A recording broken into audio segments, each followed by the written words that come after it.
Hey there, it's Krishna Perkins, and welcome to the monthly market update. This is for March 2022, and today we're going to focus in on housing bubble worries that are still persisting in the market. We're going to check out inventory levels and what those look like nationally and locally. And then finally, we're going to take a look at price appreciation and what that looks like for the rest of the year. So first and foremost, the housing bubble worries that are still persisting. Realtor.com just put out a piece that polled consumers and agents. 77% of consumers believe there is a housing price bubble where they live. That's quite a big chunk of people. And then 44% of agents believe there's a housing price bubble where they live. So how can we tackle this? And the first thing that comes to my mind is looking at what happened last time there were rampant price increases in the market, and that was the great financial crisis starting in 2007. So if we go back and look at 2007, the thing that sticks out to me is inventory levels, and inventory levels are nothing compared to what they look like last time. So in 2007, we had 9.6 months worth of inventory, 9.4 months of inventory in 2008, on to 7.3 months in 09, 8.5 months in 2010. Fast forward to 2018, before COVID even hit, we had 3.7 months worth of inventory. And as you know, inventory, supply and demand really drive prices in everything that we buy and sell. So this time around, with the prices going up, we have an inventory shortage that is driving the prices up. So it's just not the same as it was in 2007 through 2010. Obviously, there are those that still disagree. That's okay. I can understand that. But I really want to speak to the market here, local in San Antonio, because as you know, in real estate, it's a local thing. And we are continuing to see people moving into San Antonio.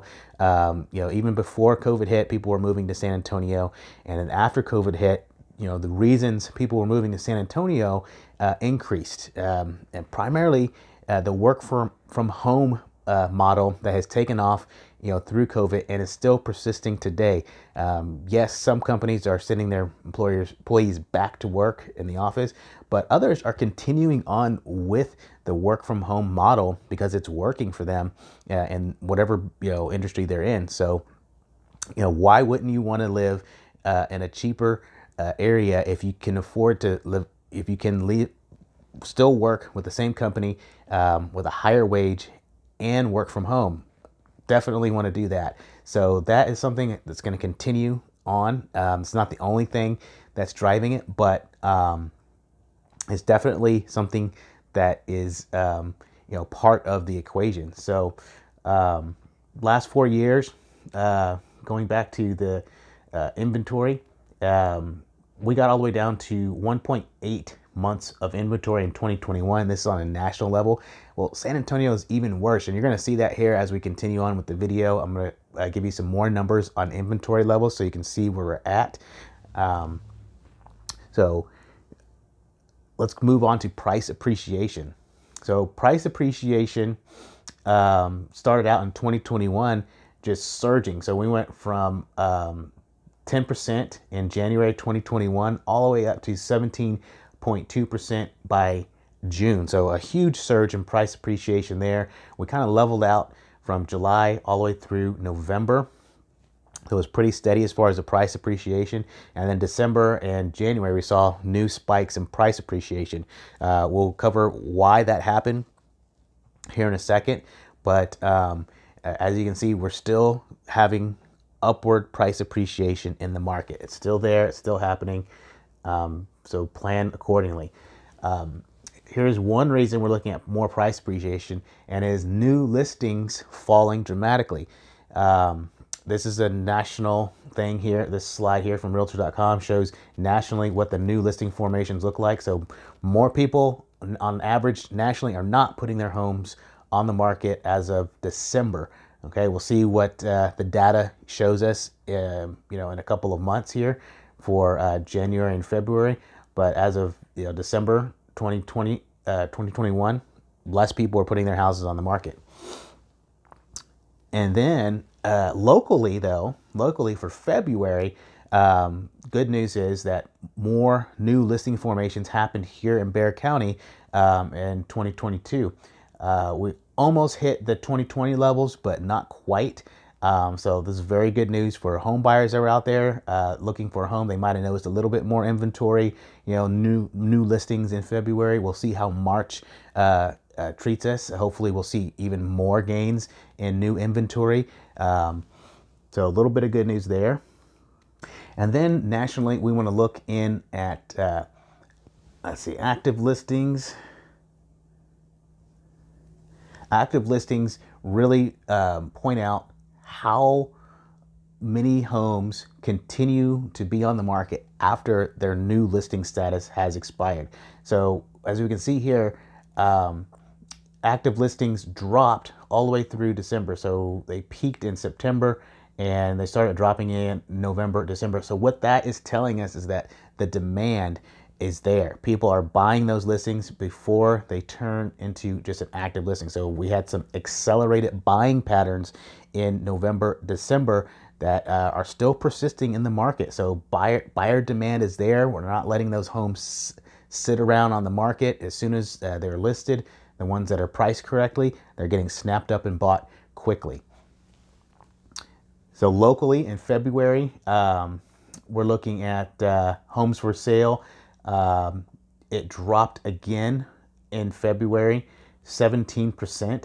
So again, locally, the buyer demand is taking those listings and buying them before they turn into just regular active listings. So a new home goes on the market, it's getting multiple offers and it's getting put under contract before it turns into an active listing. So again, buyer demand is demonstrated here in this this metric. So keep that in mind as you're preparing for your home shopping, that the buyer demand is still there.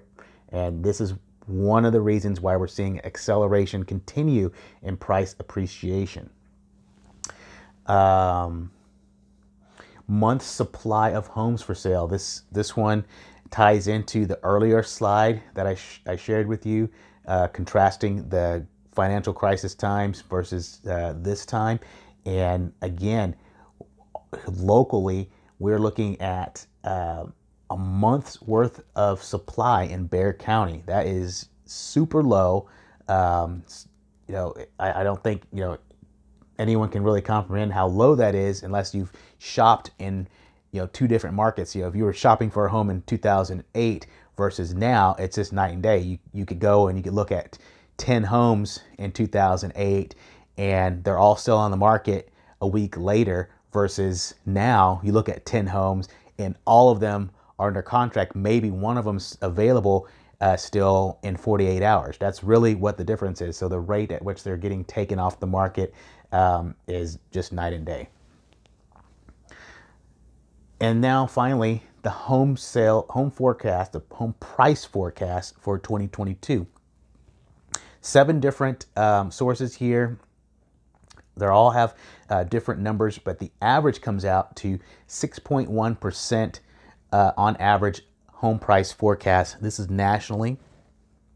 I'm going to be working on my own numbers here. I'm going to be putting out some short videos on different neighborhoods here in the Northeast side. And then of course, some of the cities, Live Oak, Windcrest, and so on, and make my own predictions. But 6.1% on average nationally is what they're calling for in the home price forecast appreciation.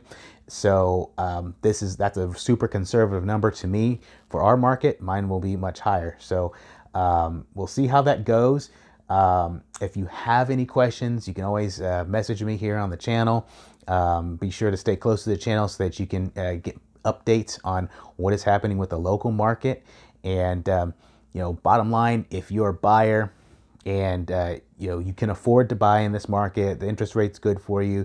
Obviously, pricing, I understand that seems really high, but there's no guarantee that there's going to be a pullback that's going to happen for you to bring that price down even lower. Again, I think it's very unlikely to see that. Not saying that it won't happen in the future, but by that time, who knows what the price is going to be at that time. So you don't want to miss out on, any of the deductions and, any of the benefits of owning a home that you're looking forward to just because you're trying to wait for a better price. On the flip side, if you're a seller, again, we don't know what could happen, what could change in the market. So right now looks like a great time to sell. So if you can and you're wanting to sell, it's a great time to put your house on the market. Buyer demand is super strong. They're not just buying anything. If it's super overpriced, if you're pricing your home well above what the market says the house is worth, then you're probably going to sit there on the market. And so if you have a target price that you have to hit, I recommend just waiting until the market catches up to you, so that you're not lingering on the market and frustrated because you're not getting the price, because buyers are not wanting to pay it, and because they're not going to just pay whatever you put up there. They're going to go back with their agent. They're going to do some due diligence. They're going to see that the house is super overpriced, and maybe they're going to label you as being greedy, even though maybe you're not trying to be greedy. You just have something that you're trying to hit. I would recommend just wait, because you're gonna, it could be just a few months that you have to wait, and then all of a sudden the prices are gonna be right for you, and then you can price it accordingly, and then potentially get a higher amount. They'll reward, buyers will reward you with a higher offer if you're priced right. So hope that helps you guys out in some way. If you have any comments, let me know, and I'll see you guys on the next video.